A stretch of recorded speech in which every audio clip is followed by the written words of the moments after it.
The other car was gone from the lot, and when they went into the room, there was a note on Charlie's pillow, written in Marla's big, loppy handwriting. Remain for dinner at 6:30, then going to you know where, she had written. See you too soon. Don't forget about the rest of us. Marla. She had drawn a smiley face and a heart below her name. Charlie smiled to herself, folding the note and slipping it into her pocket without showing it to John. What does it say? He asked. We have to meet them at the diner, and she checked her watch. An hour. John nodded. He was still standing in the doorway, waiting for something. What? Charlie said. I need to go change, he said, gesturing at the rumpled clothing he was wearing. Can I take your car? He held up the keys and jangled them. Oh, yeah, of course. Just come back for me. Charlie said with a grin. He smiled, of course. He added with a wink. When the door closed behind him, Charlie let out a sigh, alone at last. She was unaccustomed to so much company.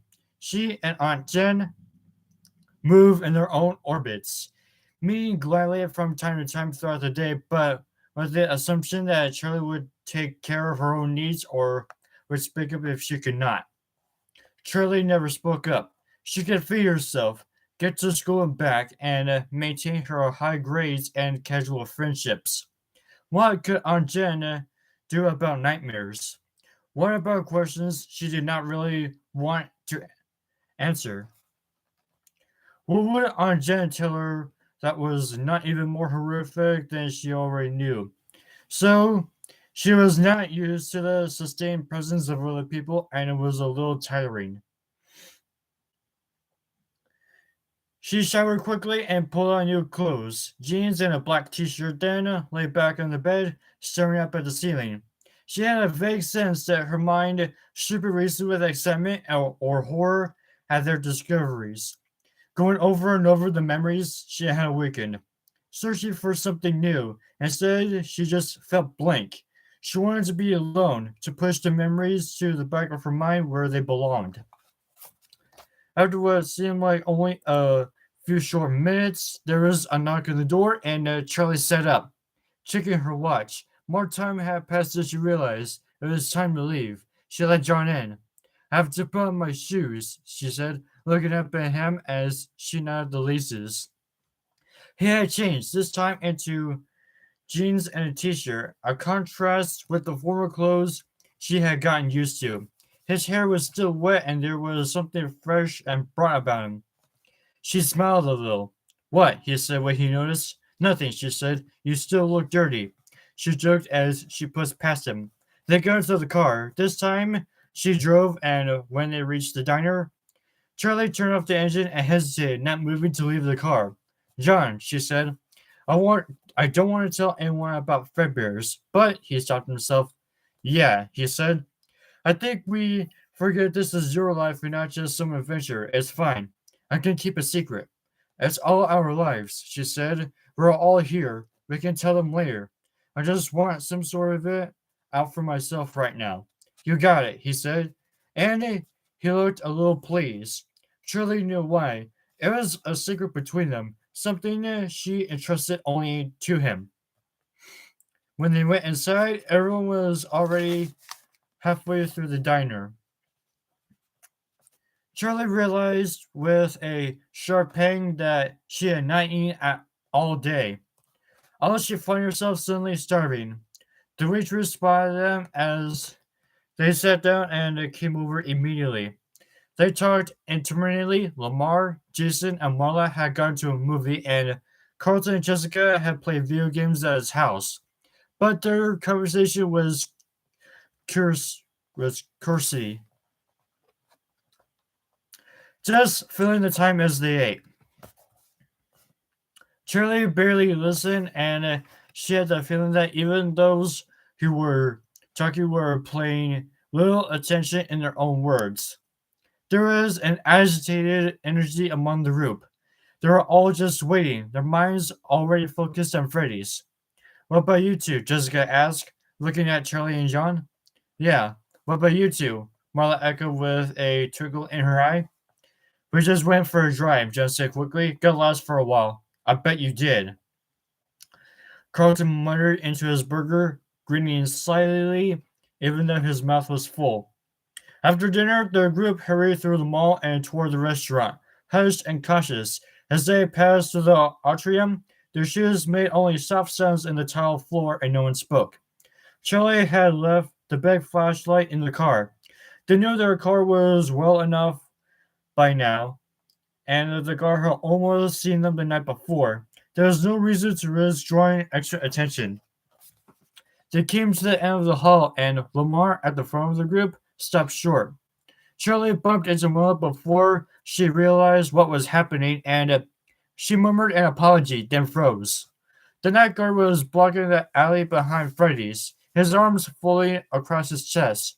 He had no flashlight, and so he had to be invisible, hiding in the darkness until they were almost upon him. I have a feeling you wouldn't leave it alone, he said with an odd, uneven smile. Molly whispered something unpleasant underneath her breath. I could have arrested you for trespassing, he said. Saw you here last night, but I couldn't see where you got to. I guess now I know, he added with a smirk. There was something almost immediately off-putting about the man. He was tall and slightly too thin for his uniform, which bagged at the shoulders and waist, as if he had once been a robust man, but had almost lost his form somehow due to illness or tragedy. His name tag reading Dave hung unnoticed to his chest. His skin was sallow and his eyes were undercut with heavy lines, adding the impression of long-standing ill health. What are you all doing back here anyway? He demanded. You kids partying? Drugs? I could have you arrested right now, you know.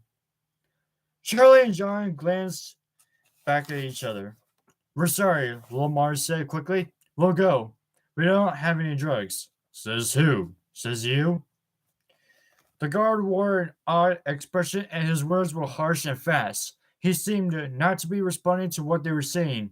He looked angry, but his mouth kept smirking at the corners, like he was trying not to smile. What did we do? Jessica whispered. Probably the most action he's ever had out here. Carlton said with a hint of disdain, and Charlie remembered suddenly that Carlton's father was a cop. She remembered him in his uniform, tilting down his dark sunglasses at them with a mock glare, then smiling, revealing the joke. The guard, however, looked like he meant it. We'll go, Lamar said. Sorry. Charlie looked at the man, considering him. The ill-fitted uniform, his peaky, almost exhausted-looking features.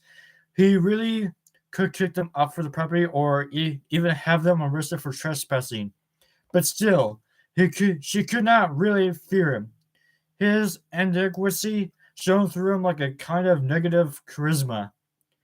He would have always been shoved at the back of the crowd, always shouted out of an argument, always picked last, forgotten, ignored in favor of those who were simply more vital, more vigorously attached to life.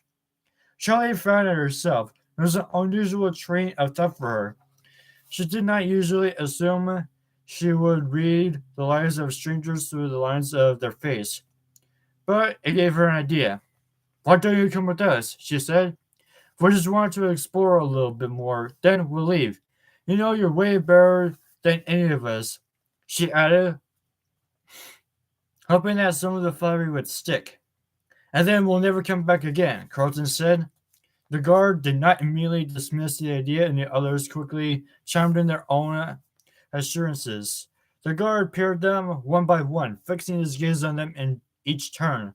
Then he looked at Charlie. She looked away, not wanting to meet his eyes, as if she would be giving something away if she let him look too deeply. Once he had expected him to his satisfaction, he nodded. Sure, he said, only because I've always wanted to take a walk in here myself.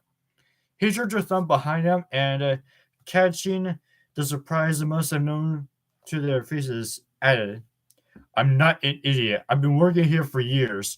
Walk this building inside and out every night. You think I don't know what's back there? Charlie felt herself flush. She had somehow assumed their discovery was unique. The guard looked down at his name tag, suddenly then pointed out. Name's Dave, he said. I'm Jason, Jason said, and with a little wearily, the others recited their own names in turn. They stood there, looking at one another awkwardly for a moment, no one wanting to be the first to move. Then Jessica shrugged. Come on, she said. She walked quickly to the scaffolding that headed the alley to Freddy's and pulled back the plastic, revealing the break in the wall, and they all filed through, squeezing past the pile of boxes. Dave hung back politely, letting them all go first. He motioned to Charlie to go ahead. I don't want you behind me, Charlie thought. She looked at Jessica, who wasn't moving either. Please, go ahead, Charlie said with an edge in her voice, and Dave ducked his head slyly and went.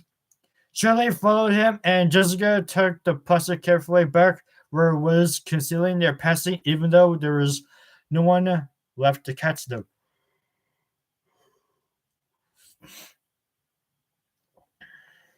As they made their own way down to the dank hallway, Charlie touched her fingers to the brick wall, dragging her hand along as if it to guide her. The flashlights seemed to go a little dimmer now, though she knew it would only be her imagination. They led the guard to the heavy wooden shelf that hid the entrance, and Lamar, John, and Jessica dragged it out of the way, revealing the door. Charlie expected their new companion to be impressed, but he just nodded as if he had suspected this all along. One by one, they entered the hall to the restaurant, and again, Charlie lagged back from the group. She caught Carlton by the arm as he passed her. Carlton, she whispered. Have you ever seen this guy? Carlton shook his head. It's not that small of a town. I don't know everybody. Charlie nodded absently, her eyes still on the newcomer as they made their own way down the long hallway into Freddy's main dining room. She had invented the guard because it seemed like the only way to get back in, but now she was beginning to regret it. Letting a stranger into Freddy's was like letting him into her home, like giving something up. What happened to the restaurant? Lamar said, his tone carefully even, forcing a friendliness he could not have felt. Why is it boarded up, and why is the mall abandoned anyway?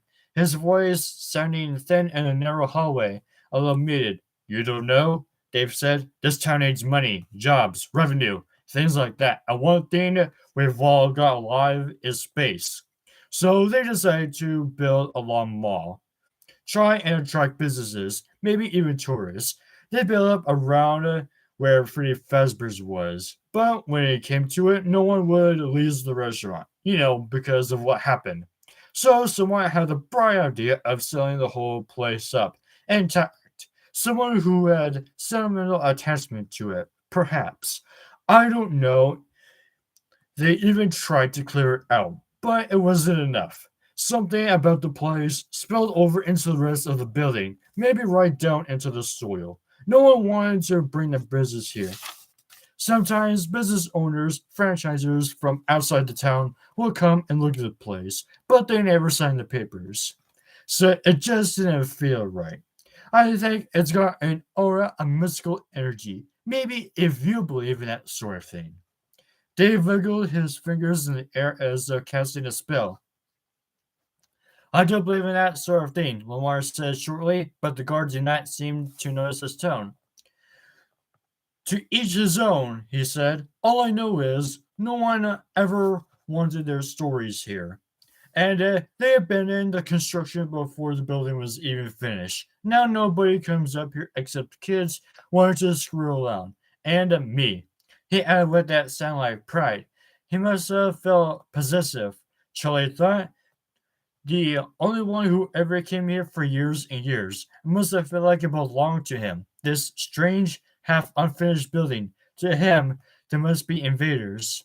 They came to the end of the hallway and the space opened up before them. Jessica ran ahead to the control room beneath the stage, her flashlight bobbing merrily ahead of her.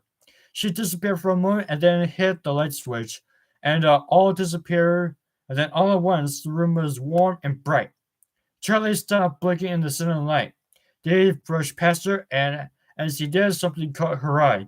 There was a scar on his neck, curved and ugly, almost a perfect half moon. The tissue was knotted and white. The cut that made it must have been a deep one. Only a few feet away, Dave turned it in a circle, taking in the restaurant. Odd, and as he did, Charlie saw that the scar had a twin, the same half moon on the same place on the other side of his neck. She shivered a little. The marks were too clean, too perfectly placed. They almost looked deliberate. The group fanned out. Carlton, for some reason, headed toward the kitchen, and Jason wandered away around the arcade again. Be careful, Mother called after him, but she was already following Lamar to the control room to join Jessica. Charlie hung back, and John stayed with her. There was something different in the air. Charlie thought it felt thinner, like she had to breathe deeper to get enough oxygen. It's just a guy, she told herself, but that was the problem. They brought an outsider with them, and now the restaurant felt less secure, no longer hidden away. Freddy's has been breached. Freddy, Bunny, and Chica had begun to jerk and their stuff single movements. Charlie looked at Dave, but he did not appear surprised. He's been here before, she thought. Then, of course, he's been here before. The whole time you used to come here back then. John motioned her on, and reluctantly she went with them to the control room, Dave tagging along behind them like a stray. In the booth, Jessica was hunched over prison buttons, and Lamar was standing at the control board, trying to make sense of it. Dave peered intently over the shoulders, watching. He was nodding slightly to himself, wrapping up in some private calculation, and when Jessica stepped back and stretched, he cleared his throat. He said, could I try? He dragged himself up below, extending his arm graciously.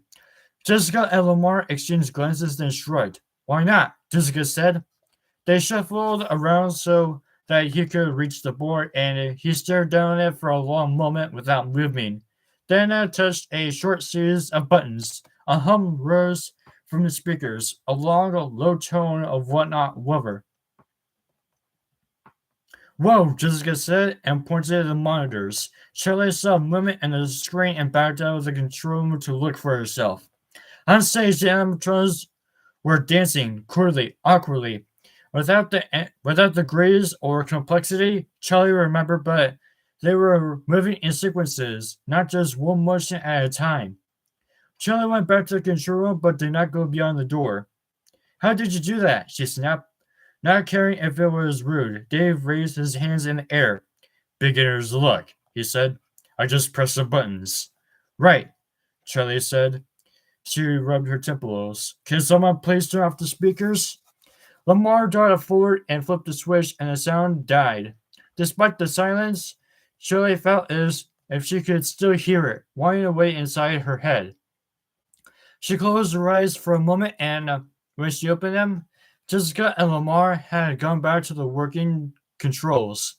But there was a caution to the movements, and they glanced at each other every few seconds as if seeking reassurance. Charlie looked at John. His arms were folded across his chest, and his eyes were trained on the back of Dave's head. In the arcade, Carlton pressed some random buttons in a game console, knowing something would happen. Then turned around, finding himself the subject of an 11-year-old's resentful stare. What? He said. I'm not a baby, Jason said. You don't have to watch me. What? Jason, I'm not watching you.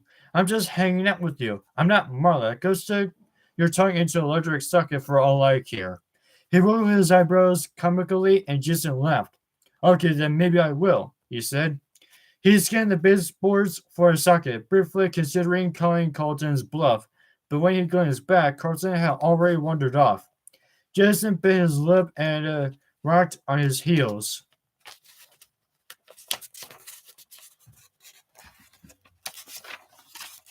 Feeling foolish. After a moment, he went back to the drawings on the wall. There were too many drawings to pursue each one in turn, but Jason suspected he would not need to. As he had the night before, the drawings would come to him. They wanted to be found. All Jason had to do was look. The drawings in the arcade gave up nothing. They were just children's grubby art, faded with age. He went back out into the dining room, still hugging the walls and scanning them, hunting for something that was more than crayon. "What are you up to, Jason?" Lamar was standing behind him. Jason turned around and studied him for a moment, considering. He liked Lamar, even if his friendliness could be traced easily to his interest in Marla. Lamar had bent down to his head, was almost level with Jason's, and Jason leaned toward him and whispered, "The drawings are moving."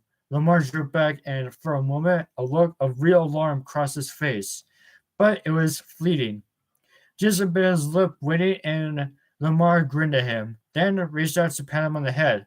"Okay, Jason, we'll get you the help you need," he said heartily, and Jason laughed and slapped Lamar's hand away. "Shut up, seriously," Jason said with a hint of sheepishness, and Lamar patted his head again and headed off. As soon as Lamar's fear faded away, Jason rolled his eyes. "What do you think I am, your pet?" He gave his hair a violent tussle as if he could shake loose whatever Lamar had done to him, then went back to the wall, concentrating. He had made his way all along one wall and was turning the corner when it happened. A flicker just out of the corner of his eye, almost a shimmering. He stopped. Which one was it? He scanned the drawings again, going up and down the wall carefully around the place he thought he had seen movement. But there was nothing. He started over, stopping to look at each Korean scribble, and then it happened again. He seized on it this time, his eye finding the drawing just as the shimmer of movement stopped. And just as he did, he saw another. So brief, he would have just ignored it, just a trick of the light, had he not been watching for it. It was above the first and maybe 2 feet to the left. His eyes darted back and forth, trying to see both at once. Suddenly there was a third movement in a drawing between the two. There was one more noticeable. This time he almost saw the drawing shift before it was still again. Sitting back on his heels, Jason looked at the other three drawings, each in turn. The crayon was black and they all looked like they had been drawn by the same kid. All the two figures in the foreground, a child and a rabbit. Jason glanced around the room. His sister and the others still seemed to be engaged to the stage. Lamar had gone back to join them. Jason pulled the drawings he had found the night before from his pocket. He smoothed it out, pressing it to the surface of the floor. Then, slowly, he pulled it, lenti tape out flat, and stuck the paper to the wall just at his eye level. He stared to the wall, waiting. Nothing happened. Just a frown. He had been so certain these would tell him something, but they were just drawings. The child and the bunny stood in the middle of the paper, and one close together, and another far apart. But there was nothing here that could tell a story. Oh well. He started to look over at the others again, and the highest one began to move. This time he saw the shift. The crayon lines twisted and sliding the page, moving their own accord, too fast to follow. Then the first step moving, another started. They continued one after the other until the last, the one he just put back, was finished. Jason watched, his eyes wide, his heart pounding, but by the time he realized what was happening, it was over. The figures were fixed in place, and penny it was.